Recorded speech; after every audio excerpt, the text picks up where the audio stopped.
Hi everyone. Today I'll be presenting or I'll be comparing the city of Florence and San Jose. And when we first think about the city of Florence, we think about its beauty, its artwork, and its influence during the Renaissance period. And when we think of San Jose, we might think about tech, Silicon Valley, but today I'll be focusing on its early founding period where the Spanish came from Mexico to California. They also came from like Arizona and they competed for control of the region against the Native Americans. So my thesis is, while the city of Florence used sculpture to show off their city's glory and legitimize its power, the city of San Jose during its founding was very minimalistic and revealed its struggle for control over the region. So a lot of it is about power. The first one, first one I'll be talking about is David by Michelangelo. It's a masterpiece made out of a single block of marble. Took Michelangelo 3 years to create this 17 tall hero, David. And David himself, he's in contrapposto, which was a very new idea at that time, but essentially it presents him like as in if he's in the motion. And if you were in that place looking at him, obviously he's 17 tall, so super tall, and you will be very amazed by its kind of like calmness as well as he's like looking ahead against his potential enemy, or his enemy, Goliath. And this biblical story also symbolizes how Florence will be able to defend itself against stronger enemy, just like how David did with his slingshot. The second artwork is Perseus and Medusa by Cellini. The statue is made out of bronze. I forgot to say that this sculpture and the sculpture of David is both features an idealized anatomy as well. So very powerful man.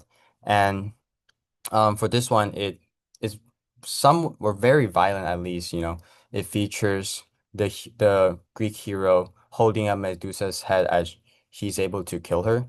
And this also symbolizes Medici's family triumphed over the Republic, which is symbolized by Medusa's head. Um, yeah. Next one, this is probably one of my favorite. It's Saint George by Donatello. It's commissioned by the Armors Guild. And this is an important detail because for the city of Florence, it's not only controlled by families like the Medici family, but also like the guild. There's a lot of different guilds. This one is the Armor Guild.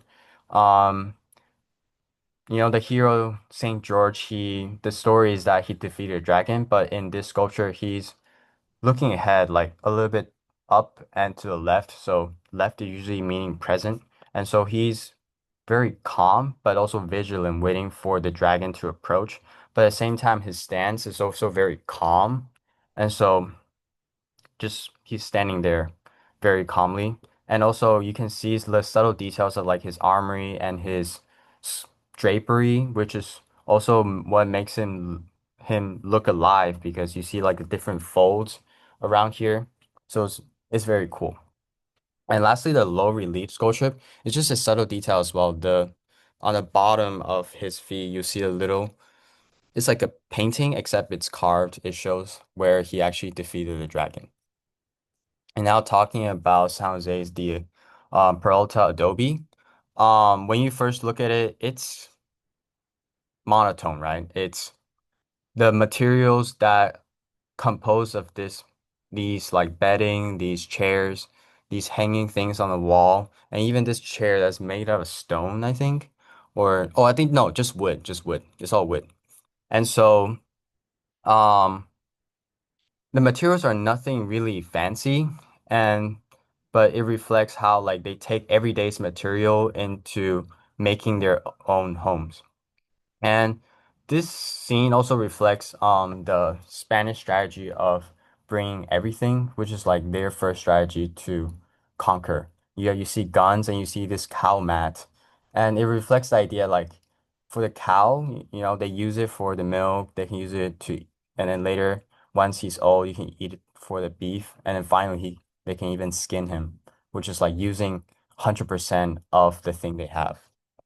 The second thing I want to talk about is like the kitchen, and very similar to the living room. It's very monotone, except that you can even see how Again, it's all about the functionality and it's very simple.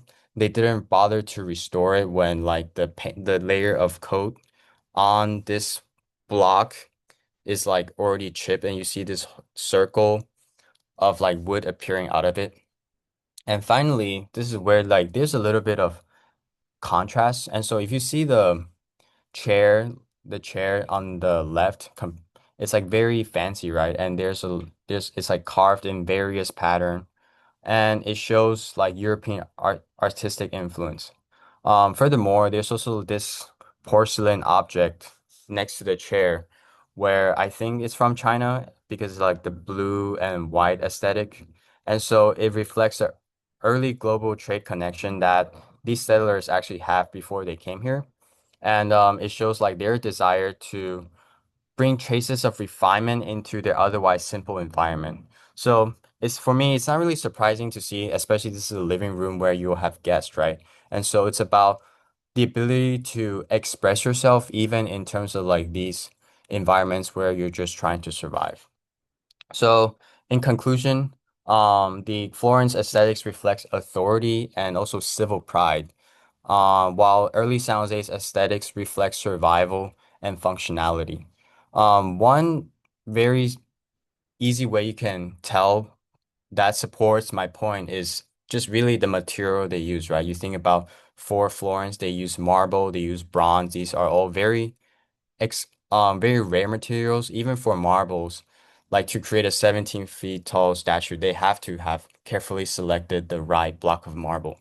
But for San Jose, it's all about like wood, it's about mud, and it's like making it out of what's available. And even from the history of the building, this is like the second building technically because the first one is flooded.